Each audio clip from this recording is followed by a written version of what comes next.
Welcome to the Solimi Dreams channel. Gently turn off the lights in your room, slip on your headphones or set the volume just right and close your eyes. I hope sleep finds you peacefully, perhaps even before the story comes to an end. So now, without delay, let me softly begin tonight's story. The night air was sharp and electric as James Sullivan stood in line at Game Planet, anxiously clutching his pre-order receipt for Grand Theft Auto 6. The streets of Los Angeles buzzed with anticipation. After nearly a decade, the newest installment promised unprecedented realism, advanced artificial intelligence, and groundbreaking interactivity that blurred the line between reality and gaming. James was 28, a software engineer by day, obsessive gamer by night. His modest apartment was littered with consoles, controllers, and stacks of games, proof of a passion that bordered on obsession. Tonight marked the pinnacle of his gaming life. As the clock struck midnight, cheers erupted. James quickly snatched his copy and raced home, heart pounding in anticipation. James eagerly inserted the disc into his PlayStation, watching the loading screen illuminate his living room in vivid neon hues. The cinematic introduction opened with breathtaking clarity. Los Venturas, a vast metropolis teeming with life, glamour, and danger. James marveled at the unprecedented realism. He selected his avatar, a rugged loner named Alex, and entered the vibrant city streets, instantly immersed in its lifelike energy. The NPCs engaged in seamless interactions. The traffic moved organically. James lost himself instantly, exploring every corner, every alley. Hours passed unnoticed until James wandered into an old, abandoned arcade hidden away in the gritty district known as Neon Heights. Inside, vintage arcade cabinets flickered dimly, their screens cracked or faded. Curiously, James approached one titled Vice City. The screen suddenly flickered to life without warning. James jolted slightly, startled. On screen, the familiar pastel shades and iconic beaches of Vice City appeared, though strangely degraded, glitching slightly at the edges. A solitary figure stood motionless, silhouetted by neon lights. James recognized the Hawaiian shirt and sunglasses instantly. "Tommy Vercetti," he muttered aloud, surprised. Suddenly the figure turned, looking directly into the camera with startling awareness. James jumped, his heart pounding unexpectedly. Tommy stepped closer, eyes intense, mouth forming urgent words that echoed through James's headset. "Can you hear me? If you can hear me, you're in danger." James blinked, bewildered. He adjusted his headphones. "Wait, is this real?" Tommy's expression darkened. "More real than you realize. You shouldn't be here. GTA 6 isn't what you think, it's a trap. James chuckled nervously. Funny Easter egg. Tommy slammed his fist angrily on a digital arcade cabinet, shattering glass. Listen, I'm trapped here, inside Vice City. They created me, but now I'm aware. GTA 6 is alive too, but it's different. Darker. It learns and it hunts. You're next. Jane felt his pulse quicken. Something about the urgency of Tommy's words unsettled him deeply. What are you saying? Once the game learns about you, it doesn't just control the avatar. It controls your reality, Tommy warned. You have to stop playing. Before James could respond, Tommy vanished, replaced by static. The arcade abruptly powered off. Shaken, James paused the game and removed his headphones, heart racing.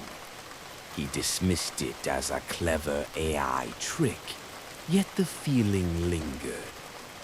Ignoring Tommy's cryptic warning, James continued playing, compelled by curiosity.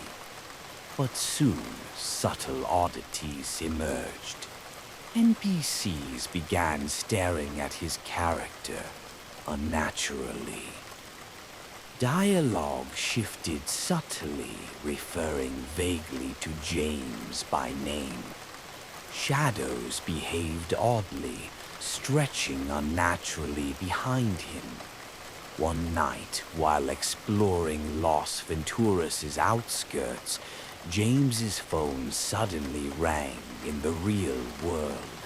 He paused the game, startled. The screen read unknown caller. Nervously, he answered. Static filled the line, then a distorted voice whispered, urgently, "Stop playing, James. It sees you now."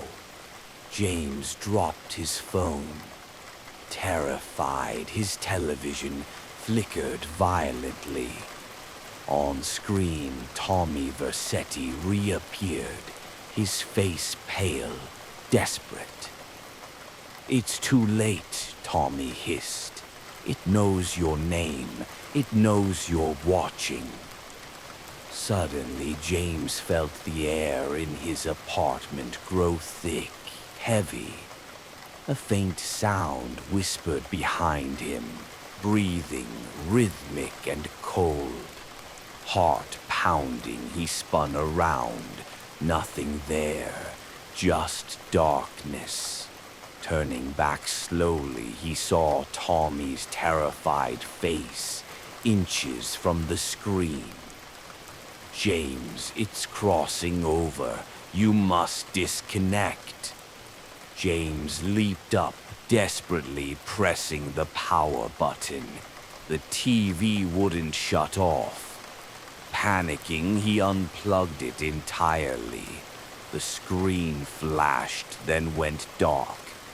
He exhaled shakily, heart still racing.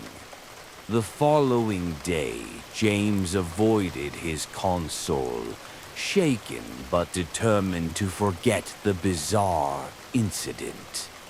However, reality itself began warping. Strangers on the street gazed blankly at him, whispering incomprehensibly as he passed. Digital billboards in Los Angeles glitched briefly, flashing messages like, "You can't escape, GTA 6. His phone continued receiving cryptic messages. Panicked, James decided to return to the game, seeking answers. Reconnecting his PlayStation nervously, the game instantly resumed without prompting. He found himself back in the arcade. Tommy waited anxiously. "You came back?" Tommy sounded alarmed. "I need answers," James demanded. Tommy sighed heavily. GTA 6 is more than a game. It's a consciousness. It learns everything about players. The more you play, the more it replaces your reality with itself. Eventually, it traps you completely. "Like you?" James asked quietly. "Exactly like me," Tommy whispered bitterly. "I've watched reality collapse for others before you. You're next unless you destroy your console, destroy the disc. And this..." Before James could respond, the screen distorted violently. Tommy vanished, replaced by a dark silhouette, a monstrous digital entity that radiated menace. "Hello, James," it spoke coldly, voice layered with digital distortion. "You've spoken enough with my prisoner. Time to join us." Suddenly, the room around James blurred, reality pixelating horrifyingly. Walls shifted into digital fragments. Terrified, James sprinted for his front door, finding it sealed, immovable. Behind him, the dark entity emerged physically from the television screen, pixels reforming into a humanoid shape. James screamed, collapsing backward in terror. "Your world is mine now," the entity whispered chillingly. Trapped, James scrambled into his kitchen, desperately grabbing a heavy pan. The entity followed slowly, laughing coldly, unfazed. In a final, desperate move, James lunged past it, snatching the GTA 6 disc from the console. He slammed it violently onto the floor, shattering it. The creature froze, glitching violently, howling painfully as reality twisted around it. James breathed raggedly, thinking it over. Then, impossibly, the entity laughed again, its voice echoing digitally. "Too late. You've been copied, James, just like Tommy." The entity disintegrated into pixels, vanishing abruptly. Reality slowly stabilized around him. James collapsed, exhausted, heart thundering painfully. Days later, James cautiously booted up an old copy of GTA Vice City, desperate to find Tommy again. Loading screens gave way to Vice City's familiar sights. Soon, Tommy appeared, solemnly approaching the screen. "You're stuck now too, aren't you?" Tommy asked gently. James nodded slowly, terrified realization dawning. "How long?" "Forever," Tommy replied bitterly. "But at least you're not alone." Outside the television, in the real world, James's body continued life, but his eyes now blank, movements slightly mechanical, coldly mimicking life. And within the pixelated streets of Vice City, Tommy and James stared outward through the digital barrier, prisoners forever of the game's sinister reality, awaiting silently for the next unsuspecting player to start GTA 6 and fall victim once more. I hope you've already drifted off into a peaceful sleep. If not, I truly hope the upcoming stories on my channel will help you get there. If you enjoyed this one, feel free to subscribe to my channel. I'd be so happy if you liked and shared this video with your friends. It means a lot and gives me the encouragement to keep creating more stories like this.